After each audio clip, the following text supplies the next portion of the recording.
Olá, pessoal. Na primeira aula da disciplina ENGE 510, Máquinas para Agricultura Digital, tratamos a respeito aí da revisão dos conceitos básicos sobre agricultura de precisão e digital. Nessa segunda aula, vamos tratar aqui do tema adequação circunstancial de operações de preparo do solo. Vamos abordar aqui brevemente a questão, né, de caracterização do sistema de cultivo do solo, trabalhar na identificação da limitação, que no caso aqui seria basicamente uma limitação física, pensando na compactação do solo, e depois como fazer a adequação circunstancial do preparo de solo a essa limitação que exista na área. Com relação aos sistemas de cultivo, existem sistemas que eles são convencionais, que são aqueles que envolvem o revolvimento, né, muito pronunciado do solo. Então, a gente tem a ruptura da estrutura do solo, temos inversão. Isso desfavorece muito a questão da matéria orgânica, deixa o solo aí sujeito a processos erosivos, tanto por água como por ar. E principalmente para grãos, né, nós já temos isso bem estabelecido aqui no Brasil como principal sistema de cultivo. Então, na figura aqui da direita, nós temos, né, uma figura, inclusive, muito bonita, mostrando aqui uma máquina fazendo a semeadura sob a palha, né, um sistema aqui de plantio direto. De acordo com a FAO, né, tem até uma figurinha bem clássica aqui, que ela fala o seguinte: nós temos então os cultivos, né, que são convencionais, que vão envolver isso que nós acabamos de fazer, essas operações que fragmentam de forma mais intensa o solo, e nós temos aqui as operações que são conservacionistas, né, os sistemas de cultivo que são conservacionistas.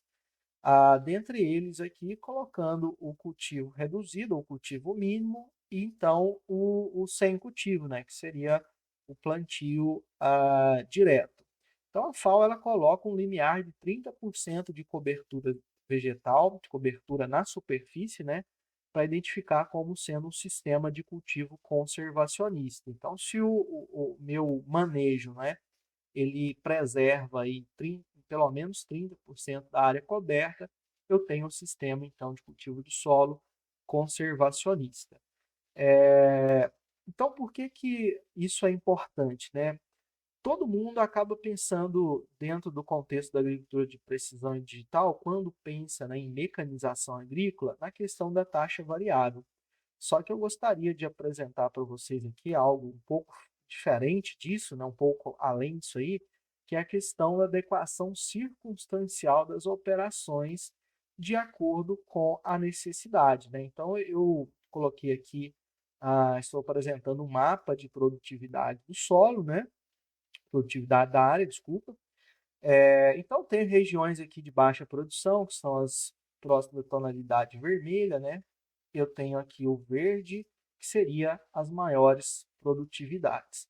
Bom, eu consigo então, né, partindo dessa informação básica de um mapa de produtividade, inclusive criar sobreposições com outros mapas que eventualmente eu tenha à disposição, né? Eu coloquei aqui só para exemplificar as camadas, né? Aqui está falando sobre outros tipos de informação, inclusive são não agrícolas, né?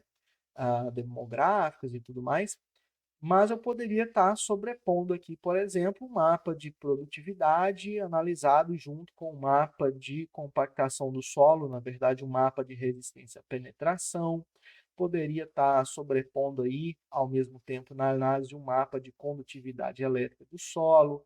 Poderia estar sobrepondo, então, outra informação, né, que seja pertinente, que somadas, né, elas vão fornecer base para que eu tome uma ação diferencial.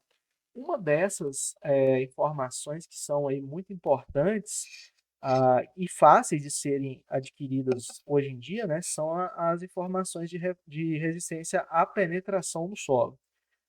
Bom, a resistência à penetração, existe uma normalização internacional para isso, né? Então, os equipamentos devem obedecer a essa padronização, mas basicamente você tem um equipamento que ele vai medir aqui a força que você gasta para fazer a penetração de uma haste no solo. Na extremidade inferior dessa haste existe um cone, que é inclusive parte dessa normalização. Ele tem uma área, então, conhecida, acho que são 3 cones, né, padrões, e com base nessas áreas e na força, então força dividido pela área, nós temos a pressão. Então o penetrômetro ele vai indicar pressão durante esse processo de inserção da haste no solo, e ele vai também contar com um sensor aqui que mede distância, que mede, na verdade, então, a profundidade dessa leitura de pressão que ele está fazendo. Então, aqui eu tenho um gráfico, né, que foi construído com base nas informações do penetrômetro, onde eu tenho, quanto maior for a barra horizontal, eu tenho maior resistência à penetração. Então, nós temos aqui de zero, né, na camada bem superficial. A partir dos 10 centímetros, nós temos um valor mais elevado de pressão no solo, e depois, a partir do 20, do 25 centímetros, ele começa a reduzir.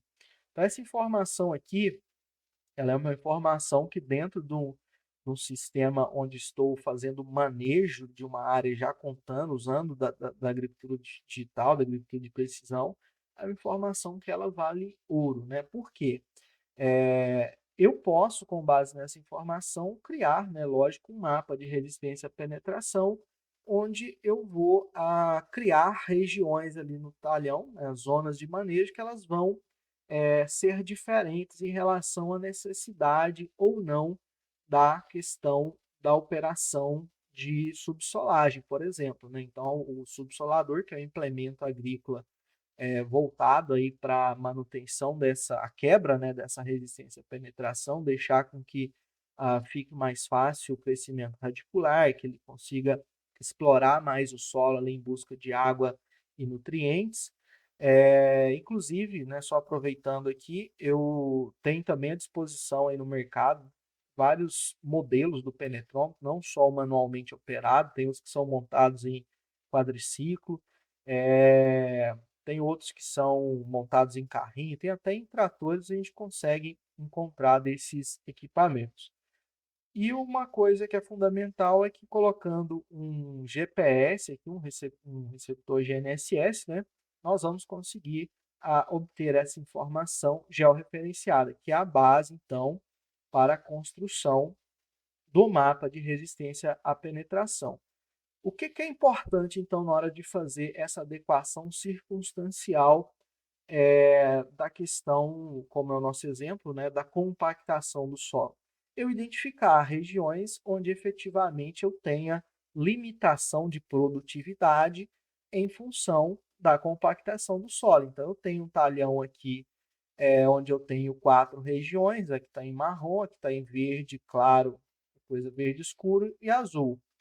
É importante, né, pensar que aqui a gente precisa, né, lógico, de mais informações. A resistência à penetração, ela é uma medida, vamos dizer assim, que tem relação com densidade, com porosidade do solo, ok? Então, eu preciso ver, existe efetivamente uma limitação de produtividade na área em função dessa informação? Se for verdade, eu posso designar aqui a operação, né?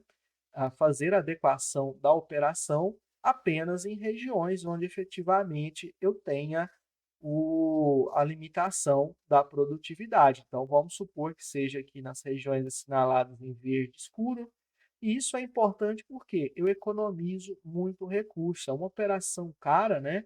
Então, por isso, eu consigo fazer isso de forma localizada e evitar desperdício, né? Evitar gasto desnecessário. Uma vez que isso aqui na agricultura convencional é feito na área toda. Então, a operação de subsolagem você passa na área toda, e muitas vezes também não se sabe nem a profundidade onde está a limitação. Então, outra informação importante que nós podemos ter aí com a questão do levantamento, né, desse dado de resistência à penetração, de compactação do solo, seria ter essa profundidade bem detalhada. Só voltando aqui no slide, né, eu poderia então falar, olha, o problema ele está de 10 até 18 centímetros. E com isso eu poderia escolher, né, ou um escarificador que trabalhe tipicamente aí em profundidades até 25 centímetros de profundidade, ou então eu contar com operação já com o subsolador, que com dados da literatura aí já seria em profundidades superiores a 25 centímetros. Então serviria para fazer essa gestão da operação de subsolagem ou da escarificação e otimizando esse processo, né? Realmente aplicar nas regiões que são afetadas aí pela compactação do solo. Então, nessa videoaula, eu gostaria de agradecer vocês, né, pela atenção, e a temática foi justamente tentar fugir um pouco de mencionar apenas a taxa variável, né? A gente falar também sobre como utilizar implementos, né, de acordo aí com as informações, eu saber então designar as operações, os métodos, o manejo de acordo com as informações georreferenciadas aí que vocês já nessa etapa do curso já conhecem bem, ok? Então agradeço, até a nossa próxima videoaula.